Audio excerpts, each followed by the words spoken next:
Hello everyone, welcome to Sundarban education hub. তো guys, আজকের এই ভিডিওতে আমি অঙ্ক আর রিজনিং থেকে গুরুত্বপূর্ণ কিছু প্রশ্ন নিয়ে আলোচনা করব। প্রত্যেকটা প্রশ্ন তোমাদের বিগত বছরের প্যাটার্ন অনুযায়ী সিলেক্ট করে নিয়ে এসেছি। অর্থাৎ প্রত্যেকটা প্রশ্ন আপকামিং তোমাদের পুলিশ পরীক্ষা সহ রাজ্যের গুরুত্বপূর্ণ চাকরির পরীক্ষা, তার সাথে সাথে রেল পরীক্ষার জন্য ভেরি ভেরি ইম্পর্টেন্ট। তাই অবশ্যই প্রথম থেকে শেষ পর্যন্ত ভিডিওটি দেখবে, স্কিপ করবে না, কারণ প্রথম থেকে শেষ পর্যন্ত ভিডিওটি দেখলে তবেই কিছু শিখে যেতে পারবে। আর প্রত্যেকটা প্রশ্ন ম্যাথ প্লাস রিজনিংয়ের, সেটা আমি ডিটেলস প্লাস শর্টকাট মেথডে তোমাদের করিয়ে দেবো। তো অবশ্যই প্রথম থেকে শেষ পর্যন্ত তোমরা ক্লাসটি দেখবে। দেখো, ফার্স্ট প্রশ্ন কি বলছে, একটি বিদ্যালয়ে ছাত্রীদের 10% ছাত্রদের 1/20 অংশের সমান ছাত্র ছাত্রী সংখ্যার অনুপাত কত? খুবই একটা ভালো টাইপের অঙ্ক, সহজ আর ভালো টাইপের, ঠিক আছে। ছাত্র ও ছাত্রী, তাহলে লিখে ফেলো ছাত্র আর এক সাইডে লিখে ফেলো ছাত্রী। তো বলছে কি, ছাত্রদের 1/20 অংশ, ছাত্রের নিচে লিখে ফেলো 1/20, ছাত্রদের 1/20 ছাত্রীদের 10%-এর সমান। এখন 10%কে আমরা যদি ভগ্নাংশে করে নিই তাহলে কী দাঁড়ায় দেখো, 10/পার্সেন্টেজে উঠে গিয়ে নিচে কত আসে, 100 আসে। একটা শূন্য ক্যান্সেল হলো, তাহলে কত হচ্ছে, ছাত্রী 1/10। তার মানে ছাত্রদের 1/20 অংশ ছাত্রীদের 1/10 অংশের সমান। এখন দেখো, এটাকে কোনাকুনি গুণ করলে, আড়াআড়ি গুণ করলে কী হবে, 10 = 20 হবে। তার মানে এখান থেকে আমরা কি বলতে পারি, দেখো 1/20 ছাত্রীদের 1/10। এখন এটা তো ভগ্নাংশে আছে, এটাকে পূর্ণ সংখ্যায় করতে গেলে এই যে হরে, ছাত্রীর ঘরে হরে যে 10 আছে এটা ছাত্রীর ঘরে চলে আসবে, আর এখানে এই যে 20টা এটা ছাত্রীর ঘরে চলে আসবে। তাহলে আলটিমেটলি আমরা কি পাচ্ছি, 10:20। তো অনুপাতের ক্ষেত্রে তুমি দুই সাইড থেকে সেম জিনিস ক্যান্সেল করতে পারো। তো আলটিমেটলি শূন্য দুটো চেঞ্জ করে দিলে তোমাদের, মানে ক্যান্সেল করে দিলে কি হবে, 1:2। তো ছাত্র আর ছাত্রীর অনুপাত কত হয়ে যাবে, 1:2। আশা করি বুঝতে পেরেছি, এখানে কিছুই নেই, জাস্ট এখানে আমরা ছাত্রের যেটা মানটা 1/20 সেটা কত সমান, মানে ছাত্রীদের 10%-এর সমান। তো 10%কে ভগ্নাংশ করে নিলে 1/10 দাঁড়ায়। এখন দুটো রেশিও আমরা পাচ্ছি কিসে, ভগ্নাংশে পাচ্ছি, 1/20:1/10। তো এটাকে পূর্ণ সংখ্যায় করতে গেলে কী হবে, জাস্ট এই 10টা এই সাইডে আসবে আর এই 20টা এই সাইডে আসলে পূর্ণ সংখ্যায় হয়ে গেল। তো 10:20। বাট অনুপাতের দুই সাইডে সেম জিনিস থাকলে আমরা সেটাকে ক্যান্সেল করে দিই, তাহলে কী হচ্ছে, 1:2। তো এটাই হচ্ছে ছাত্র আর ছাত্রীর সংখ্যার অনুপাত। আশা করি তোমাদের বোঝাতে পেরেছি, কিছুই নেই, সহজ টাইপের অঙ্ক, জাস্ট এখানে একটু পার্সেন্টেজটাকে ভগ্নাংশ করে নিতে হবে। পরের প্রশ্নে দেখুন, নিম্নের কোনটি অন্যদের থেকে ভিন্ন? এখানে দিয়েছে 194, তার সোজাসুজি কী আছে, 14 আছে। 187, তার সোজাসুজি 16 আছে। 568, তার সোজাসুজি 19। 478, তার সোজাসুজি 20 আছে। এখন দেখো, এই 194 থেকে আমরা 14 কীভাবে পাচ্ছি? তো 194-এ যে ডিজিট বা অঙ্কগুলো আছে সেগুলো যোগ করো, 1 + 9 + 4, তো 9 × 4 13 আর 1 14। তো সবগুলোকে যোগ করে আমরা 14 পাচ্ছি। 187, তো 1 + 8 + 7 করো, কত হচ্ছে, 8 আর 7 15 আর 1 16। তো একইভাবে 5 + 6 + 8 করলে কত হবে, 19 হবে। এখন আমাদের 4 + 7 + 8 করলে কত হচ্ছে, 8 আর 7 15 আর 4 19 হচ্ছে। বাট এখানে আছে কত, 20। তো এর মানে ভিন্ন হবে কোনটি, অপশান ডি। আশা করি তোমাদের বোঝাতে পেরেছি। তো এই টাইপের রিজনিং তোমাদের পরীক্ষায় আসবে, একটু ব্রেন খাটাতে হবে। ব্রেনটাকে কাজে না লাগাতে পারলে কিন্তু রিজনিংয়ের সহজ প্রশ্ন এখন দেখে আমি করিয়ে দিচ্ছি, তোমাদের সহজ মনে হবে, বাট যখন নিজে থেকে ট্রাই করবে না তখন এই প্রশ্নটাই তোমাদের কাছে সবথেকে কঠিন প্রশ্ন হয়ে যাবে। দেখো, এই প্রশ্নটাকে নিজে ট্রাই করার চেষ্টা করো, তারপরে আমি করিয়ে দেবো। জাস্ট তোমাদের 10 সেকেন্ড তোমরা নিজে নিজে একবার মনে ভেবে নাও যে কী হবে।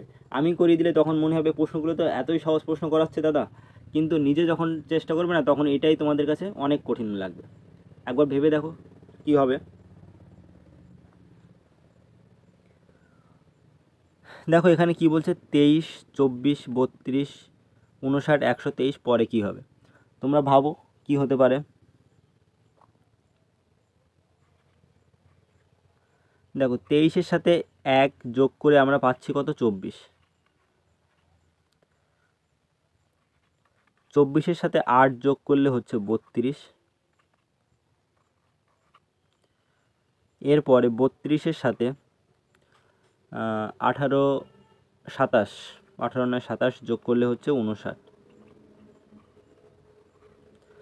একইভাবে 59 তার সাথে 59, 41 আর 23 64, 64 যোগ করলে হচ্ছে 123। তো একটা জিনিস এখান থেকে দেখো, 1 মানে কি বলতে পারি বলো তো? 1 মানে 1-এর কিউব বলতে পারি, 8 মানে আমরা 2-এর কিউব বলতে পারি, 27 মানে হচ্ছে 3-এর কিউব, 64 মানে 4-এর কিউব। তো 23-এর সাথে 1-এর কিউব যোগ করে পেলাম 24। এখন এই 24-এর সাথে 2-এর কিউব যোগ করে পাচ্ছি 32, আবার এই 32-এর সাথে 3-এর কিউব যোগ করে হচ্ছে 59, এই 59-এর সাথে 4-এর কিউব যোগ করে হয়েছে 123। এখন আমাদের এই 123-এর সাথে 5-এর কিউব মানে কত? 5-এর কিউব মানে হচ্ছে 125, 5-এর কিউব মানে 125, এটা যোগ করলে আমরা কত পাবো দেখো?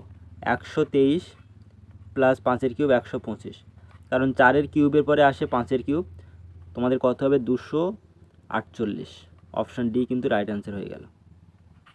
আশা করি তোমাদের বোঝাতে পেরেছি, কিছুই নেই, সহজ টাইপের প্রশ্ন। পরের প্রশ্ন, এই টাইপের প্রশ্ন তোমাদের নিজে থেকে করা উচিত, খুবই সহজ। জাস্ট 10 সেকেন্ড একবার ভাবনা চিন্তা করো কি হবে। 10 সেকেন্ডও লাগে না, 5 সেকেন্ড দেখা মাত্রই উত্তর করা যায়। এখানে দেখো 85 আছে, 8 আছে, জিজ্ঞাসা চিহ্ন 12, তো সম্পর্কযুক্ত সংখ্যাটি খুঁজে বার করো।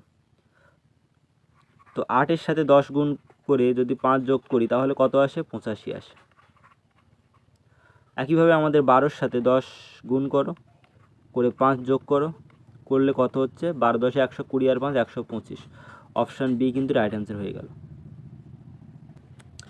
পরের প্রশ্ন, এটা সম্পন্ন করতে হবে। কি আছে? L M B N A ও।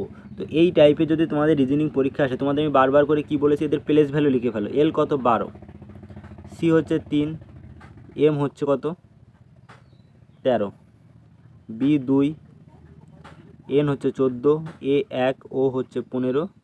এরপরে কত হবে? এখন একটা জিনিস দেখো, একটাকে ছেড়ে 12-এর সাথে 1 যোগ করে কত হয়েছে? 13 প্লাস 1 করে, 13-এর সাথে 1 যোগ করে কত হয়েছে? 14, 14-এর সাথে 1 যোগ করে কত হয়েছে? 15। এই সাইডে কত হচ্ছে দেখো? 3-এর সাথে 1 মাইনাস হয়েছে, 2-এর সাথে 1 মাইনাস হয়েছে, 1-এর সাথে 1 মাইনাস হবে, এরপরে যে সংখ্যাটা আসবে 1-এর সাথে 1 মাইনাস হবে। 1-এর সাথে 1 মাইনাস হলে 0 হয়। তো আমরা 1 থেকে 1 মাইনাস করলে এখানে যে 0 পাই সেটাকে আমরা কি ধরে নিই জানো? সেটাকে আমরা জেড ধরে নিই। সেটাকে আমরা কি ধরি? জেড ধরি। তো এ থেকে 1 মাইনাস করলে আমরা কোথায় পৌঁছাবো? জেডে পৌঁছাবো। এ থেকে যদি তুমি 1 মাইনাস করো, এ থেকে 1 মাইনাস করলে কোথায় পৌঁছাবে? জেডে পৌঁছাবে। তো এ থেকে 1 মাইনাস করে আমরা কোথায় আসছি? জেড। তাহলে পরবর্তী যে লেটারটা হবে সেটা কি হবে? সেটা জেড হবে। অপশান ডি কিন্তু রাইট অ্যান্সার হয়ে গেল। আশা করি তোমাদের বোঝাতে পেরেছি। দেখো, এল থেকে 1 যোগ করলে এম হয়, এম থেকে 1 যোগ করলে এন, এন থেকে 1 যোগ করলে ও। তো এরপরে এইখানটাতে আসবে ও থেকে, ও এর সাথে 1 যোগ করলে পাবে হচ্ছে 16 পি। বাট এখানটাতে কি হচ্ছে দেখো, এখান থেকে সি থেকে 1 মাইনাস করলে বি হচ্ছে, বি থেকে 1 মাইনাস করলে এ, এরপরে এ থেকে 1 মাইনাস করলে হবে জেড।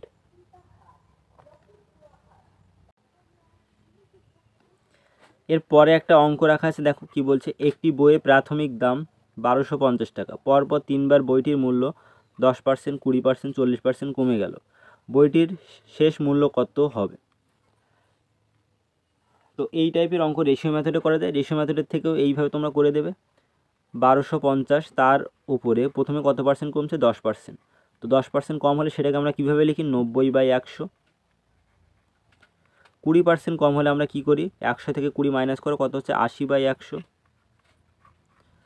40% কম হলে 100 থেকে 40 মাইনাস করো, কত হচ্ছে? 60/100। তাহলে এটাই হচ্ছে এখন বইয়ের বর্তমান মূল্য।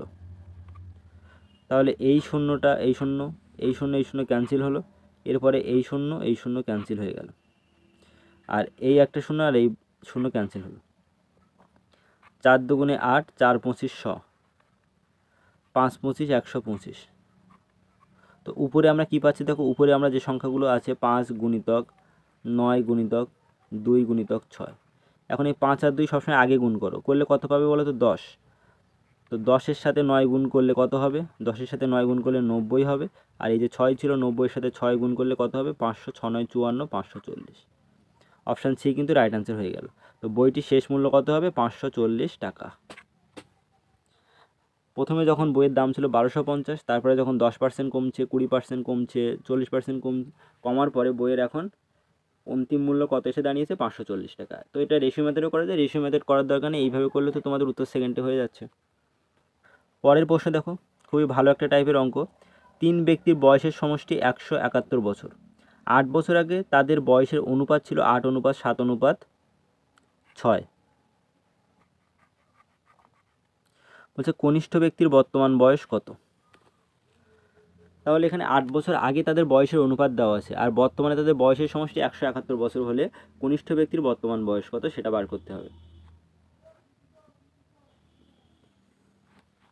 এখন একটা জিনিস দেখো, তোমার বয়স যদি এখন 30 বছর হয়ে থাকে, তাহলে 8 বছর আগে তোমার বয়স কত ছিল? 30 থেকে 8 মাইনাস করলে হবে 22 বছর। তো একইভাবে দেখো, তিনজনের বয়সের অনুপাত দিয়েছে, তিনজনের বয়সের সমষ্টি, বর্তমানে তাদের বয়সের সমষ্টি 171। তাহলে 8 বছর আগে, বিফোর 8 ইয়ার্স, 8 বছর আগে তাদের বয়সের সমষ্টি কত ছিল? তাহলে তিনজনের বয়স থেকে 3টে 8 মাইনাস হবে, মানে 3 8 24 মাইনাস হবে। প্রত্যেকের বয়স থেকে 8 মাইনাস হওয়া মানে তিনজনের বয়স থেকে কত মাইনাস হবে? 3 8 24 বছর মাইনাস হবে।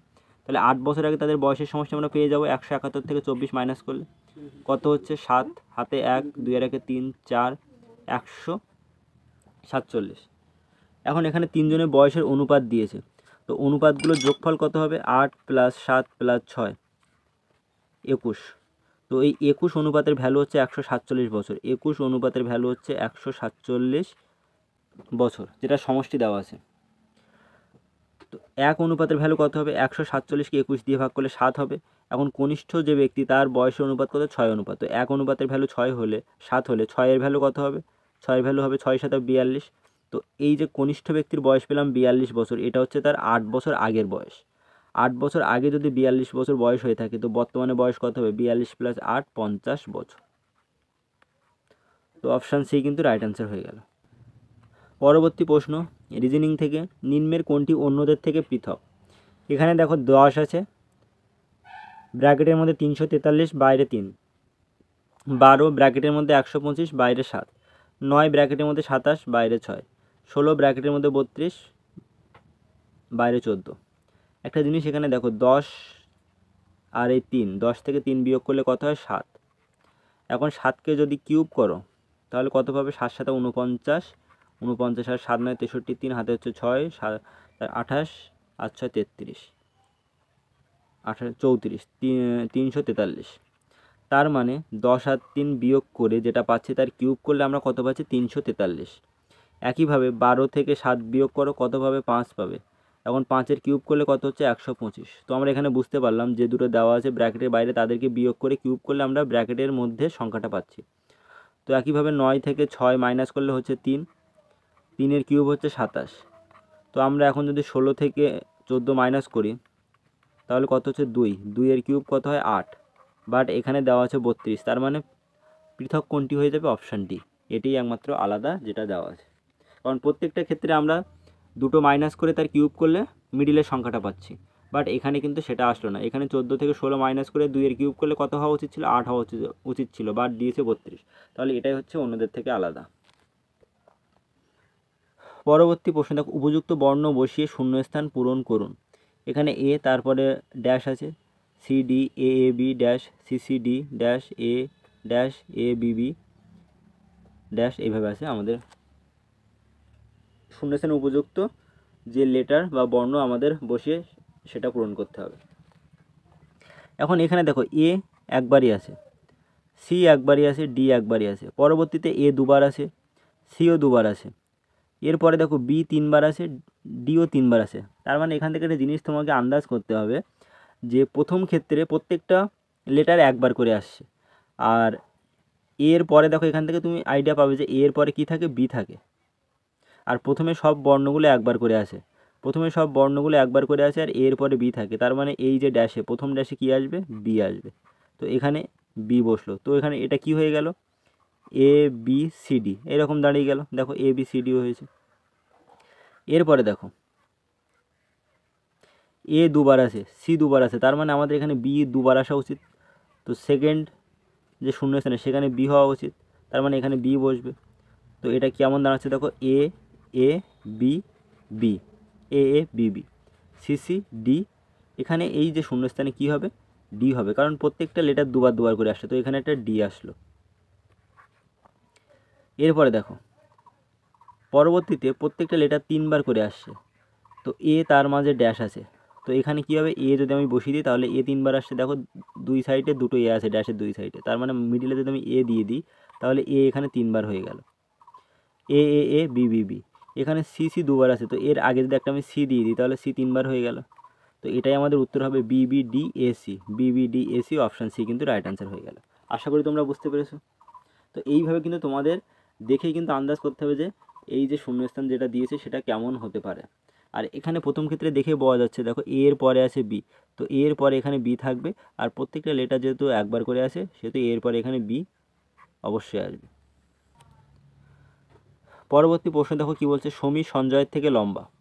সমীর কার থেকে লম্বা? সঞ্জয়ের থেকে।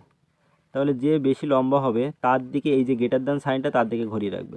সমীর কার থেকে লম্বা? সঞ্জয়ের থেকে। কিন্তু সুশীলের থেকে বেটে, আবার সমীর সুশীলের থেকে বেটে, তার মানে সুশীল হচ্ছে সবার থেকে এদের থেকে লম্বা। সুশীল।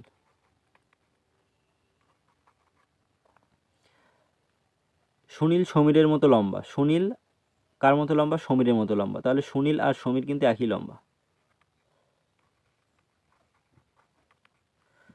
কিন্তু সন্দীপের থেকে বেটে। আবার কি বলছে, সুনীল হচ্ছে সমীরের মতোই লম্বা কিন্তু হচ্ছে সন্দীপের থেকে বেটে, তাহলে সুনীল আর সমীর দুজনেই কাদের থেকে বেটে? সন্দীপের থেকে বেটে।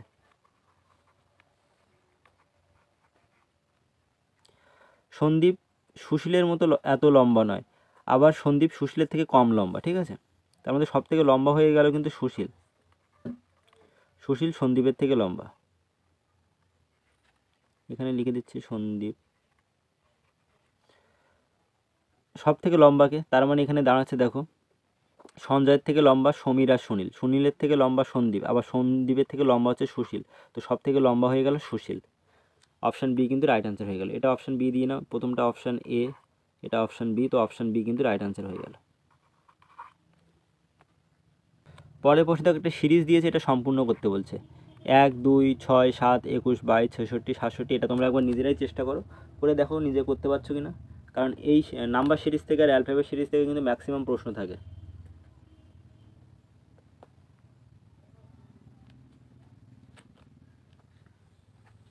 দেখো কি বলছে, 1-এর পরে আছে 2, তার মানে যদি আমরা 1-এর সাথে 1 যোগ করি কত পাই বলো তো? 2 পাই। 2-এর সাথে 3 গুণ করলে হচ্ছে 6। এখন এই 6-এর সাথে 1 যোগ করে হয় 7, 7-এর সাথে 3 গুণ করো, করে হচ্ছে 21। এখন এই 21-এর সাথে যেটা পাচ্ছি তার সাথে 1 যোগ করলে পাবে হচ্ছে 22, 22-এর সাথে 3 গুণ করলে হচ্ছে 66।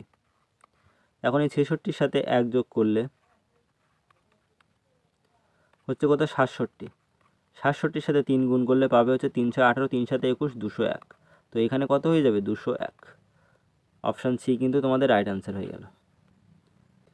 পরবর্তী প্রশ্ন দেখো কি বলছে, 20 লিটার মিশ্রণে দুধ ও জলের অনুপাত 5:3। তাহলে এটা লিখে ফেলি, দুধ মানে মিল্ক আছে কত? 5 অনুপাত, জল ওয়াটার আছে 3 অনুপাত, মিশ্রণটা কত? মিক্স বলে লিখলাম 20 লিটারের। যদি 4 লিটার মিশ্রণ তুলে নিয়ে সমপরিমাণ দুধ মেশানো হয় তবে দুধ ও জলের অনুপাত নির্ণয় করতে হবে। এখন এই 20 লিটার থেকে আমরা কি করছি? 4 লিটার মিশ্রণ তুলে নিচ্ছি, তাহলে 20 থেকে 4 বাদ দিলে মিশ্রণ থাকছে কত? 16 লিটার। দেখো মিশ্রণ থেকে যতই তুমি লিটার তোলো না কেন সেখানে দুধ ও জলের যে রেশিও সেটা সেম থাকে, অর্থাৎ যখন 20 লিটার মিশ্রণ ছিল তখন মিশ্রণের দুধ আর জল যেমনটি 5 অনুপাত 5:3 অনুপাতে ছিল, যখন 4 লিটার মিশ্রণ তুলে নিল অর্থাৎ 16 লিটার মিশ্রণেও কিন্তু দুধ ও জলের রেশিও কত হবে? 5:3 হবে। অর্থাৎ একটা পাত্র থেকে মিশ্রণ তুলে নিলে তাদের অনুপাতের কিন্তু কোনো চেঞ্জ হয় না। মনে করো এই যে পাত্রটা আছে, এই পাত্রে 20 লিটার দুধ ও জলের একটা মিশ্রণ আছে, তো তখন যদি দুধ আর জল 5:3 অনুপাতে থাকে, এখান থেকে 4 তুমি তুলে নিচ্ছ, 4 মাইনাস করে দিচ্ছ, তাহলে থাকছে কত? 16 লিটার। তো এই 16 লিটারেও কিন্তু দুধ আর জল থাকবে 5:3 অনুপাতে। তাহলে এখন এখানে দেখো 20 লিটার মিশ্রণ থেকে 4 লিটার মিশ্রণ তুলে নিলে 16 লিটার মিশ্রণে দুধ আর জল আছে 5:3 অনুপাতে, তাহলে টোটাল দুধ আর জলের কত অনুপাত আছে? 8 অনুপাত। তো এই 8 অনুপাতের ভিতরে দুধ আছে 5 অনুপাত, তাহলে টোটাল দুধ কত? 8 দুগুণে 16, 5 দুগুণে 10। তো 16 লিটারের মধ্যে 10 লিটার দুধ থাকলে জল থাকবে কত? 16 থেকে 10 মাইনাস করো, কত হচ্ছে 6 লিটার। ঠিক আছে, তো এটা হচ্ছে দুধ আছে 10 লিটার, জল আছে কত 6 লিটার। এখন বলছে 4 লিটার মিশ্রণ তুলে নিয়ে সমপরিমাণ দুধ মেশানো হচ্ছে। তার মানে দুধ যদি 10 লিটার থাকে, এখানে আবার 4 লিটার দুধ মেশানো হলে 10 প্লাস 4 কত হবে, 10 প্লাস 4 দুধ হয়ে যাবে 10 আর 4 যোগ করলে হবে 14 লিটার। তো এখান থেকে দেখো একটু ছোট্ট করে জায়গা নেই যেহেতু, এখন দুধ হচ্ছে 14 লিটার আর জল ছিল কত 6 লিটার। এটাই হচ্ছে দুধ আর জলের অনুপাত, মিল্ক আর ওয়াটার। তো 2 দিয়ে কাটলে 7 দুগুণে 14, 3 দুগুণে 6, তাহলে দুধ আর জলের অনুপাত কত হবে 7:3। অপশান এ কিন্তু রাইট অ্যান্সার হয়ে গেল। অপশান এ কী হবে তোমাদের রাইট অ্যান্সার হবে। আশা করি বুঝতে পেরেছো, কিছুই নেই এখানে, জাস্ট প্রথমে 20 লিটার মিশ্রণ থেকে 4 লিটার তুলে নাও, নিলে বাকি থাকছে 16 লিটার। এই 16 লিটারের মধ্যে দুধ আছে কত 5/8 অনুপাত, ঠিক আছে, 5/8 অংশ। তো 8 দিয়ে কাটলে হচ্ছে 2 বার যাবে, 5 দুগুণে 10 লিটার হচ্ছে টোটাল দুধ আছে 16 লিটারের মধ্যে, জল থাকবে 6 লিটার। এখন বলছে আমরা 4 লিটার তুলে নিয়ে 4 লিটার দুধ মেশাচ্ছি, তাহলে 10 প্লাস 4 করলে কত হচ্ছে দুধ 14 লিটার আর জল হচ্ছে 6 লিটার। তো এটাকে কাটাকাটি করে রেশিও করলে 7:3 তোমাদের রাইট অ্যান্সার হয়ে যাবে। পরে প্রশ্ন দেখো, পয়সার মুদ্রার অঙ্ক তোমাদের ডিটেলস ক্লাস করানো আছে, যারা দেখোনি তারা ক্লাসটা দেখে নেবে, কারণ এই টাইপের অঙ্ক পরীক্ষাতে বারবার রিপিট হয়। একটি বাক্সে মোট 384টি মুদ্রা আছে। যদি 1 টাকা 50 পয়সা আর 25 পয়সা মুদ্রার সংখ্যার অনুপাত 2:3:7 হয়, তবে বাক্সের মুদ্রাগুলির মোট মূল্য কত? ঠিক আছে, তাহলে দেখো টোটাল মুদ্রার সংখ্যা কত 2, 3 আর 7 অনুপাত, এইগুলো সব যোগ করো, কত হচ্ছে 7 আর 3 10 আর 2 12 অনুপাত। তো এই 12 তার ভ্যালু দেওয়া আছে কত 384, 12-র ভ্যালু আছে 384, এক অনুপাতের ভ্যালু কত হবে 3 12 36, 12 দুগুণে 24, 32 অনুপাত। তাহলে এখানে দেখো 1 টাকার মুদ্রা আছে কত অনুপাত 2 অনুপাত, তো 2 অনুপাতের ভ্যালু কত হবে 64, 32 দুগুণে 64। তো 50 পয়সার মুদ্রা কত হবে, দেখো 50 পয়সার মুদ্রা আছে 3 অনুপাত, তো 3 অনুপাতের ভ্যালু কত হবে, এক অনুপাত যদি 32 হয়ে থাকে 3 অনুপাত কত হবে 96, 96 হয়ে যাবে। আর 25 পয়সা আছে 7 অনুপাত, এক অনুপাত যদি 32 হয়ে থাকে 7 অনুপাত কত হবে 32 × 7 মানে 7 দুগুণে 14, 4 হাতে হচ্ছে 1, 3 7 21 আর 1 22, 224। এখন দেখো 1 টাকার মুদ্রা আছে 64, তো 64টা 1 টাকার মুদ্রা মানে কত টাকা হবে, সেটা টাকাতে 64 টাকা, প্লাস 96টা 50 পয়সা আছে, তার মানে দেখো 1 টাকা হতে গেলে দুটো 50 পয়সা লাগে, তাহলে দুটো 50 পয়সা মিলে 1 টাকা হয়। তো 96টা 50 পয়সা মিলে কত টাকা হবে, এর হাফ হবে, 96কে 2 দিয়ে ভাগ করলে 48 টাকা, তো 48 লিখে ফেলো। আরেকটা জিনিস, 1 টাকা হতে গেলে 4টে 25 পয়সা দরকার হয়, তো 224টা 25 পয়সা মানে কত টাকা হবে, 224কে 4 দিয়ে ভাগ করো, কত হচ্ছে 4 এ 5 20, 4 6 24, 56 টাকা। তো এটাই হচ্ছে মোট টাকা, 64 প্লাস 68 প্লাস 56, তো 6 8 আর 6 14 আর 18 8। এখন দেখো এককের স্থানে 8 কোথায় আছে, এককের স্থানে 8 আছে এখানে, তার মানে এটাই আমাদের রাইট অ্যান্সার হয়ে গেল, আর যোগ করার দরকার নেই, 168 টাকা। তো বাক্সের মুদ্রাগুলোর মোট মূল্য কত হবে 168 টাকা। পরের প্রশ্নে দেখো কি বলছে, স্থির জলে একটি নৌকার বেগ দিয়েছে, ঠিক আছে, বোর্ডের যে স্পিড আমি বিএস লিখলাম, বিতে বোর্ড এসতে স্পিড, তো কত দিয়েছে 12 কিমি/আওয়ার। স্রোতের অনুকূলে নৌকাটি কোনো স্থানে গিয়ে তার দ্বিগুণ সময় ফিরে আসে, অর্থাৎ একটা জায়গা থেকে মনে করো এখান থেকে নৌকাটা স্টার্ট করছে স্রোতের অনুকূলে, এইখানে যাচ্ছে, তো এই যে ডিস্টেন্সটা দেখো আমি এক্স ধরে করছি না, বাট এখানে ডিস্টেন্সটা তোমরা মনে করো এক্স। তো স্রোতের অনুকূলে মানে যেটাকে বলা হয় ডাউন স্ট্রিম, তো স্রোতের অনুকূলে x কিলোমিটার যাচ্ছে, তাতে মনে করো টাইম লাগছে 1 ঘন্টা বা 1 অনুপাত। আবার যখন প্রতিকূলে ফিরে আসছে আপ স্ট্রিমে, তখন সময় লাগছে কত টাইম, তখন সেই ক্ষেত্রে টাইম লাগছে হচ্ছে 2 অনুপাত। এইভাবে লিখে ফেলো, টাইম প্রথমে লাগছিল 1 অনুপাত, পরে লাগছে 2 অনুপাত, বা এইভাবে ভাবতে পারো টাইম প্রথমে লাগছিল 1 ঘন্টা, পরে লাগছে 2 ঘন্টা, একই ব্যাপার। একটা জিনিস সবসময় জানো, দেখো ডিস্টেন্স কিন্তু যাওয়ার সময় যে ডিস্টেন্স, আসার সময় কিন্তু সেম ডিস্টেন্স। ডিস্টেন্স যখন সেম থাকে তখন স্পিডের সাথে টাইমের সম্পর্ক কী হয়, ব্যস্তানুপাতিক। অর্থাৎ এখান থেকে আমরা স্পিডের রেশিও কী বলতে পারবো, 2 থেকে হচ্ছে 1 অনুপাত। স্পিডের রেশিও কত হচ্ছে 2 থেকে 1 অনুপাত, কারণ টাইম প্রথমে বলে দিয়েছে, দেখো স্রোতের অনুকূলে নৌকাটি কোনো স্থানে গিয়ে তার দ্বিগুণ সময় ফিরে আসে, অর্থাৎ স্রোতের অনুকূলে যদি 1 ঘন্টা টাইম লাগে, প্রতিকূলে কত ঘন্টা টাইম লাগবে 2 ঘন্টা, দ্বিগুণ লাগছে। তো এখান থেকে ডিস্টেন্স কনস্ট্যান্ট সেম আছে উভয় ক্ষেত্রে, তো স্পিড কত হয়ে যাবে, স্পিড জাস্ট উল্টো হয়ে যাবে, 2 থেকে 1 অনুপাত। এখন দেখো এই যে স্পিডটা দেওয়া আছে এটা হচ্ছে ডাউন স্ট্রিমের স্পিড, আর আপ স্ট্রিমের স্পিড দেওয়া আছে, ডাউন আর আপ। ঠিক আছে, কারণ ডাউনে সময় লাগছে 1 ঘন্টা, আপে সময় লাগছে 2 ঘন্টা। ডাউনে স্পিড কত 2 অনুপাত, আপে স্পিড হচ্ছে 1 অনুপাত। এখন নৌকার গতিবেগ আমরা কীভাবে বের করি, বোর্ডের স্পিড বের করি আমরা হচ্ছে এই দুটো যোগ করে, ডাউন আর আপ যোগ করি, করে তাকে 2 দিয়ে ভাগ করলে আমাদের নৌকার গতিবেগ পাওয়া যায়। তাহলে কত 3 + 3/2। তো এই 3/2 অনুপাত এটা হচ্ছে নৌকার গতিবেগ। তো নৌকার গতিবেগ 3 অনুপাত, এটার ভ্যালু কত দেওয়া আছে 12 কিলোমিটার প্রতি ঘন্টা। সহজে ভালোভাবে বোঝার চেষ্টা করবে। 3/2 অনুপাত তার ভ্যালু হচ্ছে 12 কিলোমিটার প্রতি ঘন্টা। তাহলে 1 অনুপাতের ভ্যালু কত হবে, 1 অনুপাতের ভ্যালু হয়ে যাবে, দেখো এখান থেকে করছি, 1 অনুপাতের ভ্যালু হবে 12 গুণিতক 2/3, 3 4 12, 4 2 8। 1 অনুপাতের ভ্যালু হচ্ছে 8। আমাদের বের করতে হবে স্রোতের গতিবেগ। তো এইটা একটু ছোট্ট করে মুছে নিই এই জায়গাটা। দেখো স্রোতের গতিবেগ মানে speed of the stream, stream মানে স্রোত, এস লিখলাম, এসতে হচ্ছে স্ট্রিম, স্ট্রিম মানে স্রোত, আর এস হচ্ছে স্পিড মানে স্রোতের গতিবেগ। স্রোতের গতিবেগ বের করার ফর্মুলা দেখো, যখন ডাউন স্রোতের অনুকূলে মানে ডাউন স্ট্রিমে গতিবেগ আর আপ স্ট্রিমে গতিবেগ পেয়ে যাবে, তাদেরকে মাইনাস করো। তো 2 থেকে 1 মাইনাস করে 2 দিয়ে ভাগ, তাহলে কত হচ্ছে হাফ হচ্ছে। তো 1 অনুপাতের ভ্যালু যদি 8 হয়, 1 অনুপাতের ভ্যালু 8 হলে স্রোতের গতিবেগ কত হাফ অনুপাত, তো হাফ অনুপাত কত হবে, 8-এর হাফ করলে কত হচ্ছে 4। তাহলে স্রোতের গতিবেগ 4 কিলোমিটার প্রতি ঘন্টা। অপশান সি কিন্তু রাইট অ্যান্সার হয়ে গেল। খুবই একটা ভালো টাইপের অঙ্ক। এই টাইপের অঙ্ক করা মানে তোমার বোর্ড অ্যান্ড স্ট্রিমের কিন্তু ম্যাক্সিমাম কনসেপ্ট শিখে ফেলা। একটা অঙ্কের ভিতরে বোর্ড অ্যান্ড স্ট্রিমের সমস্ত কনসেপ্ট কিন্তু আমি এখানে ঢুকিয়ে রেখেছি। এখান থেকে তোমাদের রেশিও মেথডের কনসেপ্ট শেখালাম। এখান থেকে তোমাদের নৌকার গতিবেগ, স্রোতের গতিবেগের যে ফর্মুলা, নৌকার গতিবেগ বের করার ফর্মুলা কি, যদি তোমাদের স্রোতের অনুকূলে আর প্রতিকূলে গতিবেগ দেওয়া থাকে তো সেই দুটো যোগ করে জাস্ট 2 দিয়ে ভাগ করতে হবে।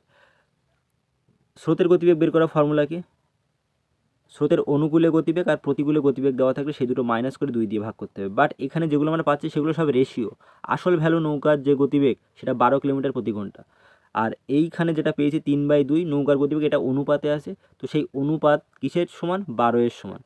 তো 3/2 12-এর সমান হলে 1 কত সমান হবে, 8-এর সমান হবে। স্রোতের গতিবেগ কত অনুপাত, 1/2 অনুপাত। তো 1 অনুপাত যদি 8-এর সমান হয়, হাফ অনুপাত কত হবে, 8কে 2 দিয়ে ভাগ করলে 4 কিলোমিটার প্রতি ঘন্টা কিন্তু রাইট অ্যান্সার হয়ে গেল। 5 আছে জিজ্ঞাসা চিহ্ন, 23, 47, 95, 191।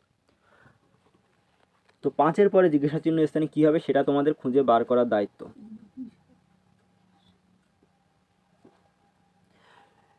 এখন কী হবে, এখন দেখো এই সিরিজটা কীভাবে চলছে। এই সাইড থেকে দেখো 23-এর সাথে যদি 2 গুণ করো, 23 2 46, তার সাথে 1 যোগ করলে হচ্ছে কত 47। এখন 47-এর সাথে 2 গুণ করে কত হচ্ছে 94, তার সাথে 1 যোগ করলে হবে হচ্ছে 95। একইভাবে 95 তার সাথে 2 গুণ করো, কত হচ্ছে 190, 190 প্লাস 1 হচ্ছে কত 191। তার মানে আমাদের এখানে কি করতে হবে বলো তো, 5-এর সঙ্গে 2 গুণ করতে হবে। 5-এর সঙ্গে 2 গুণ করে যেটা হবে 5 2 10 প্লাস 1 করলে কত হচ্ছে 11। তাহলে অপশান ডি কিন্তু রাইট অ্যান্সার হয়ে গেল। 11 ইজ দ্য রাইট অ্যান্সার। তাহলে জিজ্ঞাসা চিহ্ন স্থানে কত হবে, 11 হবে। জাস্ট সিরিজটা এইভাবে চলছে। এরপরে দেখো 11 তার সাথে 2 গুণ করো, 11 2 22, 22 প্লাস 1 হচ্ছে 23। পরের প্রশ্ন কি বলছে, নিম্নের কোনটি অন্যদের থেকে ভিন্ন। তো একটু সবাই আগে নিজেরা চেষ্টা করবে, চেষ্টা করার পরে দেখো কতটা কি করতে পারছো। এখানে এই দেখো 90কে 18 দিয়ে ভাগ করলে কতবার যায়, 5 18 90। তার মানে 90কে 18 ভাগ করতে পারে। 80কে যদি 8 দিয়ে ভাগ করো কতবার যাবে, 10 বার। 52কে 13 দিয়ে ভাগ করো কতবার যাচ্ছে, 4 বার। তার মানে এই যে সংখ্যাগুলো দিয়েছে প্রত্যেকটা সংখ্যা হচ্ছে এর পরবর্তী সংখ্যা দ্বারা ডিভিজিবল। বাট 48কে 7 ভাগ করে না, 48কে 7 সম্পূর্ণরূপে ভাগ করতে পারে না, কারণ 7 7 49, 1 ভাগশেষ থাকে। তার মানে এখানে 48 7 দ্বারা ডিভিজিবল নয়। তার মানে বলছে কোনটি অন্যদের থেকে ভিন্ন, তার মানে অপশান ডি কিন্তু রাইট অ্যান্সার হয়ে গেল, এটাই ভিন্ন। আর বাকিগুলো দেখো 90 18 দ্বারা বিভাজ্য, 80 8 দ্বারা বিভাজ্য, 52 13 দ্বারা বিভাজ্য, বাট 48 7 দ্বারা বিভাজ্য নয়। পরবর্তী প্রশ্ন কি বলছে, যদি প্যাটার্নের কোড PSFUUBN হয় এবং পেরিসের কোড PTJSFH হয় তাহলে পোয়েট্রি এর কোড কী হবে।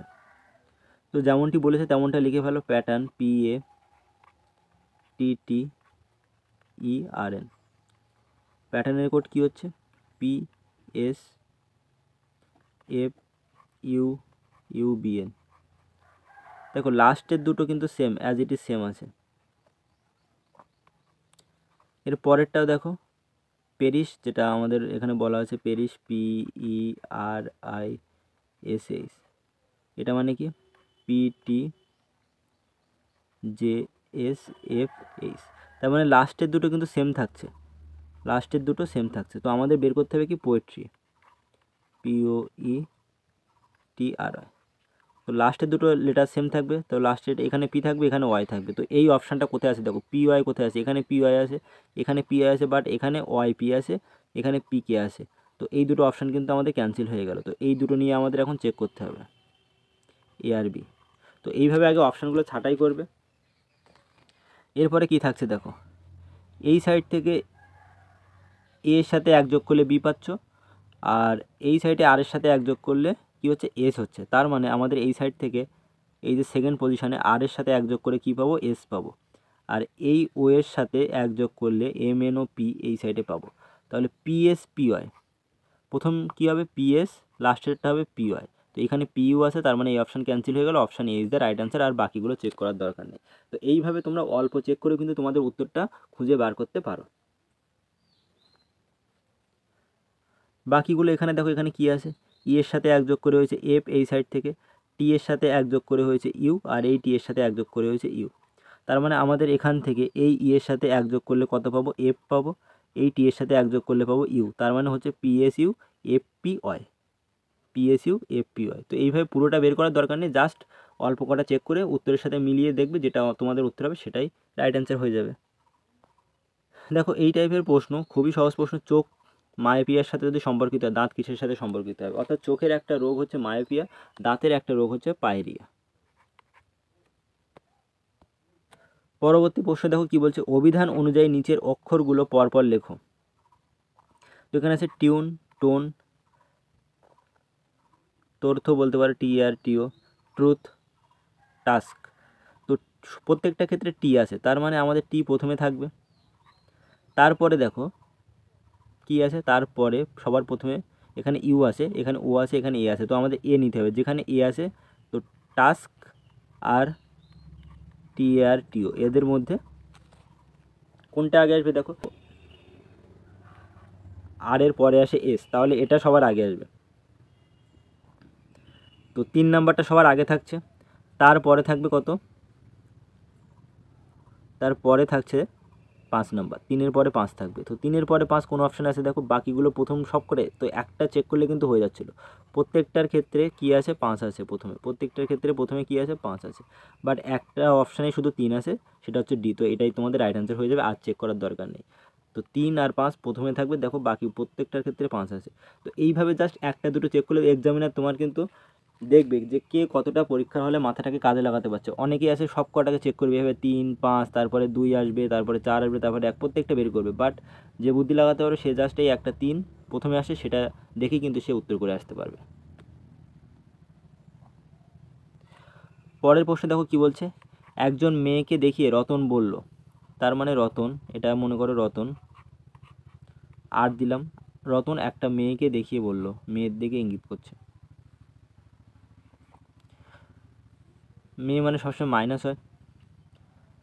তার মায়ের ভাই হয় ওই মেয়ের মা, তার মানে মেয়ের আগের জেনারেশন, মেয়ের মাদার।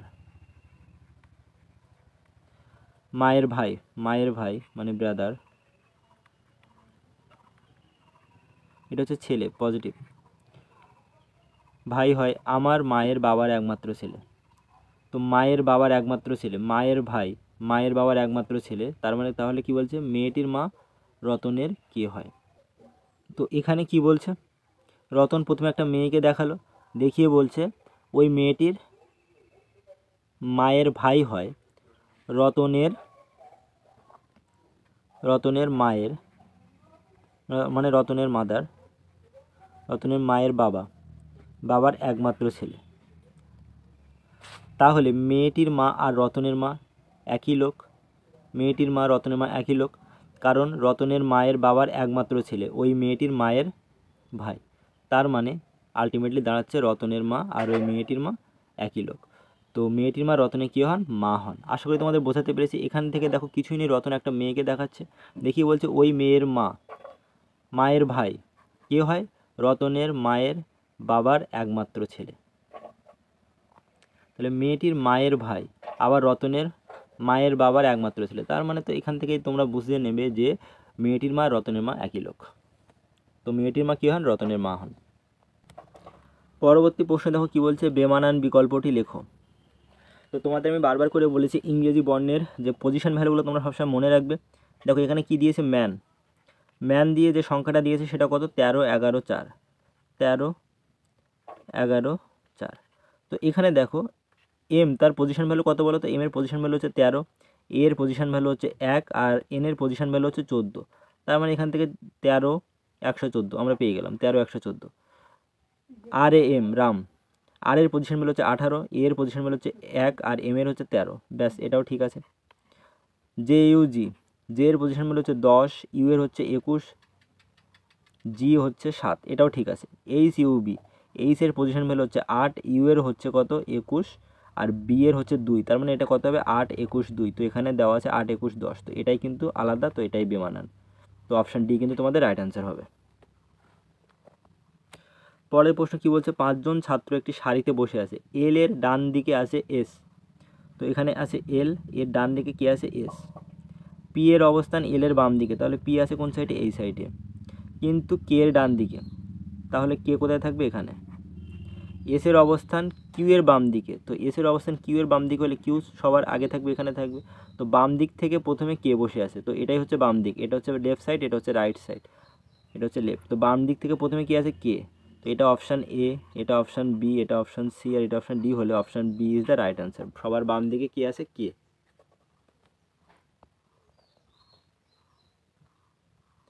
পরবর্তী প্রশ্ন দেখো কি বলছে, নিতাই প্রথমে 5 কিলোমিটার পূর্বে গেল, তারপর ডান দিকে 8 কিলোমিটার গেল, এরপর বাম দিকে ঘুরে 5 কিলোমিটার গেল ও তারপর 8 কিলোমিটার বাম দিকে গেল। এখন গন্তব্যস্থল থেকে নিতাইয়ের দূরত্ব কত? এই প্রশ্ন দেখলে ঘাবড়াবে না, যেভাবে বলেছে সেইভাবে কিন্তু করার চেষ্টা করো। দেখো এটা যদি পশ্চিম দিক হয়, এটা যদি পূর্ব দিক হবে, এটা নর্থ হলে এটা সাউথ হবে। তার মানে কি বলছে? নিতাই প্রথমে 5 কিলোমিটার পূর্বে গেল, তো এই দিকে যাচ্ছে, পূর্ব দিকে, এই দিক 5 কিলোমিটার গেল। তারপর কি হচ্ছে? তারপর ডান দিকে 8 কিলোমিটার গেল। ডান দিক কোনটা? এই দিকে।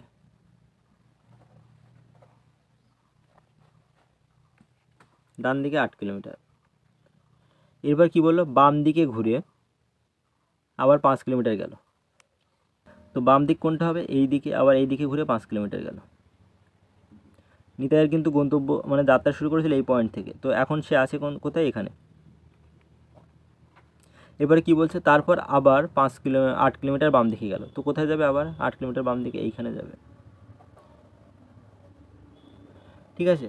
বলছে এখন গন্তব্যস্থল থেকে নিতাইয়ের দূরত্ব কত? নিতাই এখন এই পজিশানে আছে, তো এখান থেকে এই পর্যন্ত দূরত্ব হচ্ছে 5, আর এখান থেকে দেখো, এখান থেকে এই পর্যন্ত দূরত্ব 5 কিলোমিটার হলে এখান থেকে এই পজিশনের দূরত্ব 5 কিলোমিটার হবে। তার মানে নিতাই তার গন্তব্যস্থল থেকে 5 + 5 10 কিলোমিটার দূরে আছে। অপশান সি তোমাদের রাইট অ্যান্সার হয়ে যাবে। আশা করি তোমাদের বোঝাতে পেরেছি। তো এখানে জাস্ট ডিরেকশানগুলো তোমাকে ঠিক করতে হবে, কোনটা বাম দিক কোনটা ডান দিক, এইটা কিন্তু গুলিয়ে যায়, এটা কিন্তু তোমাকে ঠিক করতে হবে। দেখো এইখান থেকে যখন যাচ্ছে, এই দিকটা হচ্ছে বাম দিক, এইটা হচ্ছে ডান দিক, তো এইভাবে ডান দিকে আসলো। আবার হচ্ছে বাম দিকে ঘুরে, তো এই সাইডটা হচ্ছে তোমার ডান দিক, এই দিকটা হচ্ছে বাম দিক, তো এইভাবে গেল। এবার আবার কি বলছে? তারপর 8 কিলোমিটার বাম দিকে ঘুরলো, তো এই দিকটা হচ্ছে ডান দিক, এই দিকটা হচ্ছে বাম দিক, তো 8 কিলোমিটার ঘুরে এই দিক এইখানে আসলো। তো এই ডিরেকশানটা কোনটা বাম কোনটা ডান সেটা কিন্তু তোমাকে আন্দাজ করে নিতে হবে। তো গাইজ এই ছিল আজকের গুরুত্বপূর্ণ ম্যাথ প্লাস জিআইয়ের কোশ্চেন। তোমরা যারা প্রথম থেকে শেষ পর্যন্ত ভিডিওটি দেখলে আশা করি তোমাদের অবশ্যই ভালো লাগবে। আর ভিডিওটি ভালো লাগলে লাইক শেয়ার করে দিও, আর চ্যানেলটি সাবস্ক্রাইব করতে ভুলবে না। তো guys thank you, bye by.